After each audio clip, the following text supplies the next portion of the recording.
Alright, what's going on everyone, and welcome to the series in which I introduce you to all the most powerful competitive decks in the modern format. The goal here isn't to give you an exact deck list as those change constantly, but rather to give you a brief overview of how the deck works so you can be prepared if you're new to Modern. Also, I'm losing my voice a little bit, so I'm talking a little bit quiet today. Apologies. So today we're looking at Crashing Footfalls, a deck that goes by many names, so the name of this video may change with time. I've seen it called Temur, Footfalls, I've seen it called Temur Cascade, but we're calling it Crashing Footfalls, and it's a new deck built around, well, Crashing Footfalls. So what's interesting about this is you can't cast it, or at least not traditionally. Instead, you have to suspend it for 1 mana and wait 4 turns, after which you get 2 4/4 rhinos. So on turn 1, this is actually reasonable, right? You pay 1 mana for it, whatever, and on turn 4, you get 8 power. So that's, not exceptional, but it's fine. This deck has a sneakier way of casting it though, because it plays Shardless Agent and Violent Outburst, and Shardless Agent is the new card to Modern that enabled this deck to rise to the top of the metagame. So both of these have Cascade, that's all that matters, don't worry about the text. Cascade is what matters, which means that when you cast them, you reveal cards off the top of your library until you reveal something with a lower mana value. So if you cast these for 3, you can cast something else that costs 2 or 1 as you reveal cards off the top of your library, and there's only one target in the deck that fits that criteria, and that's Crashing Footfalls. The deck intentionally plays nothing below 3 mana except Crashing Footfalls, which technically has a mana value of 0, so you're absolutely guaranteed to hit Footfalls every single time, meaning that on turn 3 you can cast Shardless Agent, Cascade into Footfalls, and ultimately produce 10 power.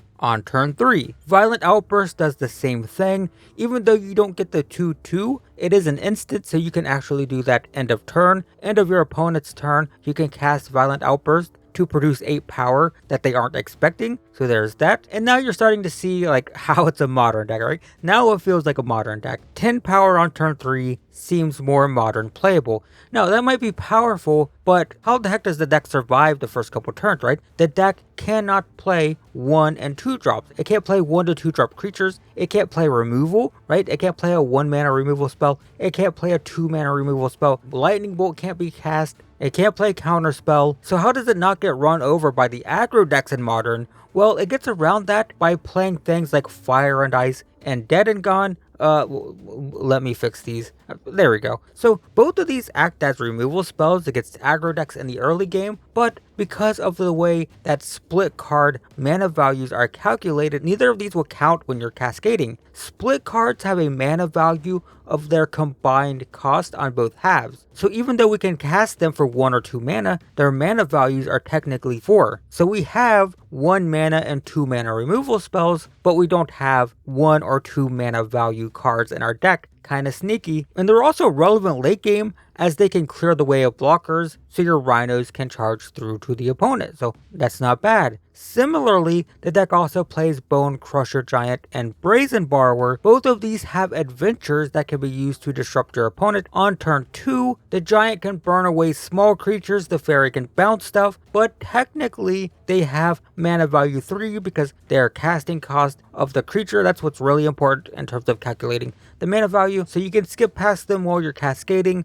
but you still have early game interaction. And they're also both solid threats as well. Not only are you putting out 4/4 rhinos, but a 3 power flyer makes this deck perfectly capable of going on offense. The deck also plays Fury, which is another way the deck can interact in the early game. It technically costs 5, so it's above 3 mana value, but it can be evoked for free if you discard a red card, and this allows you to interact with aggro decks. If you're being overwhelmed with aggressive creatures, you can just discard a card, evoke this, blow up multiple creatures, and stall for a couple turns, so not bad. And finally, the deck often plays Force of Negation and Prismari Command. Force is a staple counterspell in Modern to begin with, but it's particularly good in this deck as it allows you to rush out your turn 3 Cascade spell and still hold up a counterspell, right? This deck really wants to tap out on turn 3 to Cascade, and this allows you to back that up with a counterspell because you kind of need it to win. It's also a counter spell for board sweepers because you rely on your board. You need your rhinos and your brazen borrowers and whatnot to win. And it's another free low cost spell that's above 2 mana value. And Prismari Command is just another interaction spell for aggro decks. It allows you to filter, it can blow up artifacts, it can create treasures, all kinds of stuff. Lots of options, just a versatile, decent card. And that's the general idea behind Crashing Footfalls. It plays Cascade cards and 2 Crashing Footfalls as the main win condition for the deck, allowing you to put huge amounts of power into play incredibly quick. It has some cheaty face ways to play early game interaction without interfering with the Cascade trick, and then even more of it, because honestly, this deck is sort of a control deck. It doesn't seem like it, but it actually has a ton of interaction, tons of counter spells, tons of burn, tons of removal. It plays like a control deck with the amount of interaction it has, but also it can put out 10 power on turn 3. I do want to stress that this is a relatively new deck to Modern, and while I think I've waited long enough to ensure the deck list is finalized, it could always change over time, so I recommend checking out the description below for exact deck lists. I'll leave links to various metagame tracking sites so you can look over exact deck lists, so hopefully that's helpful if you want to build this deck yourself. But in the meantime, thanks for watching, and I will see you in the next one.